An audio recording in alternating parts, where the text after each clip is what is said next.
Assalamualaikum warahmatullahi wabarakatuh. Sahabat Curhat Hukum, selamat bertemu kembali dengan saya Ismail Marzuki dalam channel Curhat Hukum Ismail Marzuki. Dan topik yang kali ini akan saya sampaikan adalah mengenai Undang-Undang Nomor 44 Tahun 2008 tentang pornografi. Karena kaitannya sedang marak berita penetapan Giselle sebagai tersangka akibat adanya peredaran video sur yang kita sudah tahu belakangan ini. Nah, sebelum kita mulai, mohon kesediaan untuk like, subscribe, komen, dan share di bawah ini. Sahabat Curhat Hukum, sudah kita ketahui bersama di berbagai media disebutkan bahwa Giselle dianggap telah memenuhi atau telah melanggar ketentuan-ketentuan yang terdapat di dalam Pasal 4 Ayat 1 Undang-Undang Nomor 44 Tahun 2008 tentang pornografi, lalu juga Pasal 8 Undang-Undang yang sama, dan juga Pasal 29. Nah, apa bunyi dari pasal-pasal tersebut? Ya, Pasal 4 Ayat 1 berbunyi sebagai berikut. Setiap orang dilarang memproduksi, membuat, memperbanyak, menggandakan, menyebarluaskan, menyiarkan, mengimpor, mengekspor, menawarkan, memperjualbelikan, menyewakan, atau menyediakan pornografi yang secara eksplisit memuat a. persenggamaan, termasuk persenggamaan yang menyimpang, b. kekerasan seksual, c. masturbasi atau onani, d. ketelanjangan atau tampilan yang mengesankan ketelanjangan, e. alat kelamin, atau f. pornografi. Sahabat Curhat Hukum, unsur-unsur yang terdapat di dalam Pasal 4 Ayat 1 tadi ya, telah saya sebutkan. Ya. Pertanyaannya, apakah apa yang telah dilakukan Giselle ya, di dalam adegan di video tersebut bersama pasangannya telah memenuhi unsur-unsur di dalam Pasal 4 Ayat 1 seperti memproduksi, membuat, memperbanyak, menggandakan, atau menyebarluaskan dan menyiarkan. Karena informasi yang kita peroleh di media adalah bahwa Giselle pernah kehilangan handphonenya.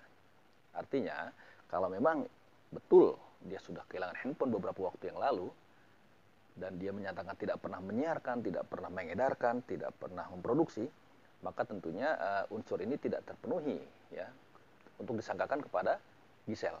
Apalagi kalau disebut memproduksi, maka konotasi dari memproduksi adalah untuk tujuan komersial. Sedangkan yang paling mungkin terpenuhi adalah membuat, artinya Giselle membuat suatu pornografi, yaitu berupa adegan yang telah dilakukan bersama pasangannya. Nah, dengan tuduhan atau sangkaan membuat ini, apakah Giselle dapat terkena pidana? Mengacu pada Pasal 4 Ayat 1 dan penjelasannya dikatakan bahwa yang dimaksud dengan membuat adalah tidak termasuk untuk dirinya sendiri dan kepentingan sendiri. Artinya, jika Giselle memang mengakui telah membuat video itu bersama pasangannya, dan pembuatan video itu adalah untuk kepentingan sendiri, untuk koleksi pribadi, maka berdasarkan penjelasan Pasal 4 Ayat 1, Giselle tidak dapat dipidana berdasarkan Pasal 4 Ayat 1 ini. Ya. Jadi, tidak terpenuhilah ya, unsur-unsur sebagaimana dimaksud dalam Pasal 4 Ayat 1. Kalau memang betul Giselle membuatnya adalah untuk kepentingan sendiri, ya kan?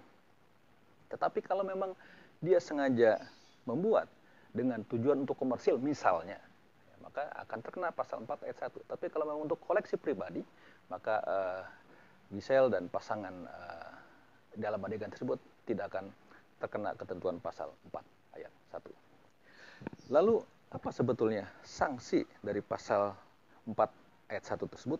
Sanksinya adalah setiap orang yang memproduksi, membuat, memperbanyak, menggandakan, menyebarluaskan, menyiarkan, mengimpor, mengekspor, menawarkan, memperjualbelikan, menyewakan, atau menyediakan pornografi sebagaimana dimaksud dalam Pasal 4 Ayat 1, dipidana dengan pidana penjara paling singkat 6 bulan dan paling lama 12 tahun, dan garis miring atau pidana denda paling sedikit 250 juta rupiah dan paling banyak 6 miliar rupiah. Itulah hukuman kaitannya dengan Pasal 4 Ayat 1 yang disangkakan kepada Giselle. Akan tetapi, karena dalam penjelasan pasal 4 ayat 1 dikatakan tadi bahwa kalau membuatnya itu untuk kepentingan sendiri, maka hal itu bukanlah bagian dari pengertian membuat menurut pasal 4 ayat 1. Akan tetapi, ya, dalam pasal 8 disebutkan bahwa setiap orang dilarang dengan sengaja atau atas persetujuan dirinya menjadi objek atau model yang mengandung muatan pornografi. Nah, di sini Giselle sendiri mengakui bahwa dialah yang ada dalam adegan video tersebut. Kalau mengacu pada pasal 4 ayat 1, maka si pelaku yang ada di adegan tersebut tentunya tidak dapat dipidana jika pembuatan video itu semata-mata untuk koleksi atau kepentingan pribadi. Lalu dikaitkan dengan pasal 8 yang mengatakan setiap orang dilarang dengan sengaja atau persetujuan dirinya menjadi objek atau model mengandung muatan pornografi, maka ya, larangan ini ya, kalau kita kembalikan kepada pasal 4 ayat 1 tadi, ya, sepanjang memang dia melakukannya untuk koleksi pribadi, mestinya pasal 8 ini pun tidak berlaku terhadap katakanlah Giselle dan pasangan adegan tadi. Namun, ya, kepolisian bisa berpendapat lain. Karena setiap orang tentunya punya pandangan masing-masing ya, terhadap pasal-pasal yang terdapat dalam undang-undang pornografi ini.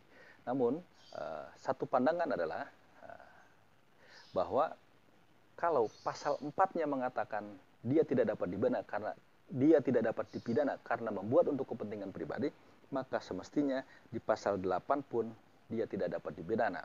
Karena kesengajaan atau persetujuan dirinya menjadi model atau bagian dari video itu adalah untuk kepentingan pribadi, bukan untuk kepentingan komersil atau untuk diperbanyak atau disebarluaskan. Nah, demikianlah yang dapat saya sampaikan. Semoga bermanfaat sebagai bagian dari diskusi. Ya, tentunya kita berharap bahwa tidak ada lagi kasus-kasus serupa. Tentunya ini demi kebaikan kita bersama. Namun sekali lagi, apa yang saya sampaikan inilah semata-mata pandangan dari sisi hukum mengenai pasal-pasal yang dipersangkakan. Semoga bermanfaat bagi kita semua. Assalamualaikum warahmatullahi wabarakatuh.